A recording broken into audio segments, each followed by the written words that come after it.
സുഹൃത്തുക്കളെ, സിറിയയിൽ അങ്ങനെ അവസാനം അസാദ് യുഗം അവസാനിച്ചു. അപ്പോൾ ആസാദിനെ തുരത്തുന്നതിൽ നിർണായക നീക്കങ്ങൾ നടത്തിയ റിബൽ സായുധ സേനാ നേതാവ്, അപ്പോൾ അദ്ദേഹവുമായിട്ട് CNN ഇന്റർവ്യൂ ഉണ്ടായിരുന്നു.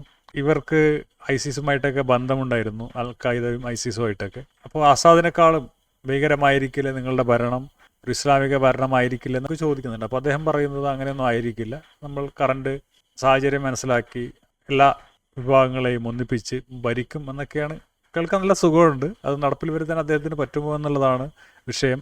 അപ്പോൾ അദ്ദേഹം പറയുന്നുണ്ട്, ഞാൻ ആദ്യം ഇറാഖിലൊക്കെ പോയിട്ടുണ്ട്, അവിടെ ഐസിലുമായിട്ടൊക്കെ ചേർന്നിട്ട് യുദ്ധം ചെയ്യുന്നുണ്ട്. പക്ഷെ അവിടെ നിന്ന് ഒരുപാട് പാഠങ്ങൾ ഞാൻ പഠിച്ചു.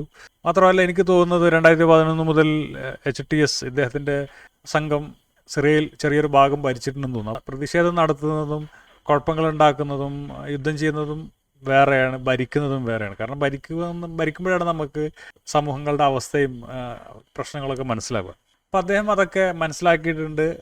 അപ്പോൾ അദ്ദേഹം പറയുന്നത്, ഞാൻ ഒരുപാട് ഇവോൾവ് ചെയ്തിട്ടുണ്ട്, അതായത് കാലത്തിനനുസരിച്ചിട്ട് ഞാൻ മാറ്റം വരുത്തിയിട്ടുണ്ട് എന്നൊക്കെയാണ് അദ്ദേഹം പറയുന്നത്. മാത്രമല്ല ഈ സായുധ സേന എന്നൊക്കെ പറയുന്നത് അധികാരം, ഇപ്പോൾ ആസാദിനെ ഒരു ഗോൾ ഓറിയൻറ്റഡ്, അതായത് ലക്ഷ്യം മുൻനിർത്തി മാത്രമാണ് അത് രൂപീകരിച്ചിട്ടുള്ളത്. നമ്മളെന്തായാലും ലക്ഷ്യം നിറവേറ്റും, അതുകൊണ്ട് തന്നെ അത് പിരിച്ചുവിടും എന്നൊക്കെയാണ് പറയുന്നത്. അപ്പോൾ നമുക്ക് അദ്ദേഹത്തിൻ്റെ വാക്കുകൾ മുഖവിലക്കെടുക്കാം, നല്ലൊരു നാളേക്കായി ആഗ്രഹിക്കാം. അപ്പോൾ ഇതിൻ്റെ ഇടയിൽ ഇസ്രായേൽ ഞങ്ങളാണ് ഇതിന് പിന്നിൽ എന്നൊക്കെ പറയുന്നുണ്ട്. അപ്പോൾ പൊതുവെ മുസ്ലിങ്ങൾ മനസ്സിലാക്കേണ്ട ഒരു കാര്യം എന്താണെന്ന് വെച്ച് കഴിഞ്ഞാൽ, ഇസ്ലാമിൽ ഏറ്റവും തീവ്രമായ ആൾക്കാരാണ് ഈ വഹാബികൾ, സൗദി സ്പോൺസേഡ് വഹാബിസം. അപ്പോൾ വഹാബിസത്തിൽ നിന്ന് ഉരുത്തിരിഞ്ഞ് വന്നതാണ് ഈ അൽ ഖായിദ, ഐസിസ് പോലെയുള്ള സംഗതികളൊക്കെ. പിന്നെ ഇവരൊക്കെ ട്രെയിൻ ചെയ്തതൊക്കെ അമേരിക്കയുടെ തന്നെ ആജ്ഞാനുവർത്തികളായ പാകിസ്ഥാനൊക്കെയാണ്. അത് വേറെ ഇന്നത്തെ രാഷ്ട്രീയ സാഹചര്യം. പക്ഷെ മത സാഹചര്യം പറയുകയാണെങ്കിൽ സുന്നികൾ അല്ലെങ്കിൽ വഹാബിസം എന്നൊക്കെ പറയുന്ന ആൾക്കാരാണ് ഏറ്റവും ഹാർഡ് കോർ ഇസ്ലാമിൻ്റെ പിരിറ്റവാദികൾ. ഷിയാക്കൾ എന്നൊക്കെ പറയുമ്പോൾ അവർ ഇസ്ലാമിൽ നിന്ന് കുറച്ചും കൂടി അകന്നിട്ടുണ്ട്. പഴയ മുഹമ്മദ് അല്ലെങ്കിൽ ഇവരെയൊക്കെ മുന്നോട്ട് വെക്കുന്ന ഇസ്ലാമിൽ നിന്ന് അകന്നിട്ടുള്ള ഈ കത്തലിക്കവരൊക്കെ പോലെയുള്ള ഒരു ഹൈറാർക്കിയിലും ആധുനികതയിലൊക്കെ ചെറിയൊരു മാറ്റങ്ങളൊക്കെ അവർ വരുത്താറുണ്ട്. കാരണം അവരുടെ ഇമാമുകൾക്കൊക്കെ പുതിയ സംഗതികൾ, മറ്റേത് ഖുർആൻ ദൈവ വെളിപാട് മാത്രം 6-ാം നൂറ്റാണ്ടെന്ന് അങ്ങനെ നിൽക്കണം. പക്ഷെ ഇവർക്ക് അതിലൊക്കെ ചെറിയ മാറ്റം വരുത്തുക.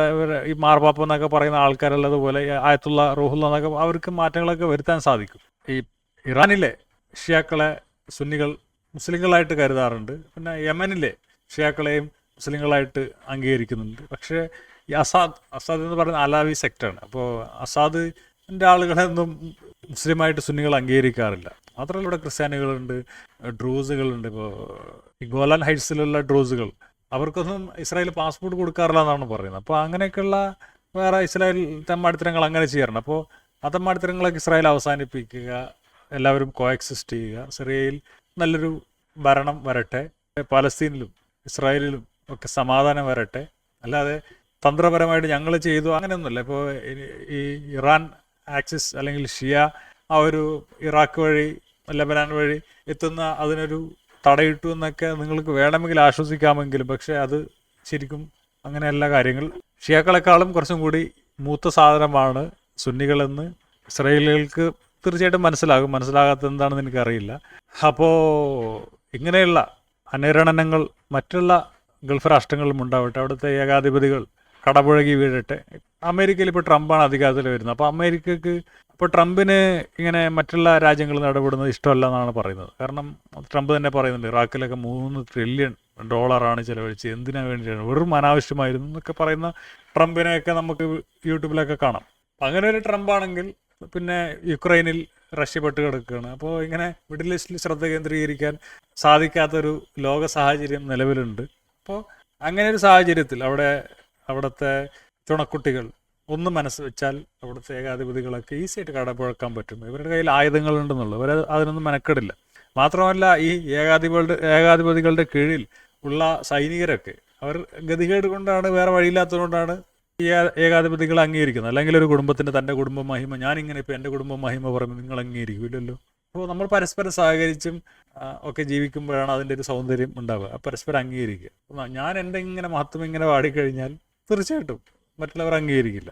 എൻ്റെ കുടുംബം, എൻ്റെ അപ്പനും സുഭദ്രയും എന്നൊക്കെ പറയുന്ന ആ ഒരു പരിപാടി അംഗീകരിക്കില്ല. ചെറിയൊരു അപ്രൈസിങ്, അതായത് ഒരു എതിർപ്പുകളും അതൊരു പോരാട്ടമായിട്ട് വരികയാണെങ്കിൽ പെട്ടെന്ന് തന്നെ ഈ സംഗതികളൊക്കെ ഉടഞ്ഞ് താഴെ വീഴും. അപ്പോൾ അങ്ങനെയൊക്കെ ഉണ്ടാവട്ടെ, ഈജിപ്തിലും ഒക്കെ ഉണ്ടാവട്ടെ, ഇസ്രായേലിലും കൂടുതൽ ജനാധിപത്യമാവട്ടെ, അവിടെ ഒരു ഭരണഘടനയൊക്കെ ഉണ്ടാവട്ടെ, പാലസ്തീൻ എന്നുള്ള രാഷ്ട്രം മിക്ക രാജ്യങ്ങളും അംഗീകരിക്കുന്നുണ്ട്. എല്ലാ രാജ്യങ്ങളും അംഗീകരിക്കുന്ന, ഇസ്രായേലും അംഗീകരിക്കുന്ന, ഇസ്രായേലിനെ പാലസ്തീനും അംഗീകരിക്കുന്ന, പരസ്പരം സഹകരിച്ച് ജീവിക്കുന്ന ഒരു ലോകക്രമം പുലരട്ടെ എന്ന് ആഗ്രഹിക്കുകയാണ്. അപ്പോൾ ശരി.